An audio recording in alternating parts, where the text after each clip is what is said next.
Chicken Chintamani பார்த்துடலாமா? ஒரு பாத்திரம் நல்லா ஹீட் ஆனதுக்கப்புறமா ஒரு டேபிள் ஸ்பூன் நல்லெண்ணெய், கொஞ்சமாக சின்ன வெங்காயம் நல்லா வதங்கினதுக்கப்புறமா ஒரு 5லேருந்து 6 காஞ்ச மிளகாயை விதை நீக்கி இதில் ஆட் பண்ணிக்கணும்.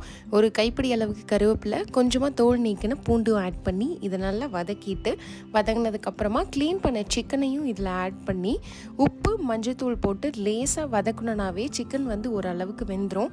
அதுக்கப்புறம் மூடி போட்டு ஒரு 2லேருந்து 3 நிமிஷம் ஒரு 4-5 நிமிஷம் விட்டோம்னாவே இது பிராய்லர் சிக்கன்றனால நல்லாவே வெந்து வந்துடும். இது வெந்ததுக்கப்புறமா ஒரு 5 காஞ்ச மிளகாயை விதை நீக்கி இந்த மாதிரி ஊற வச்சு அதை விழுதாக அரைச்சி இதில் அதையும் சேர்த்து ஓப்பன் பாட்லேயே நல்லா சுண்டை வதங்குற அளவுக்கு குக் பண்ணி எடுத்தோம் அப்படின்னா சிக்கன் சிந்தாமணி வந்து தயார்.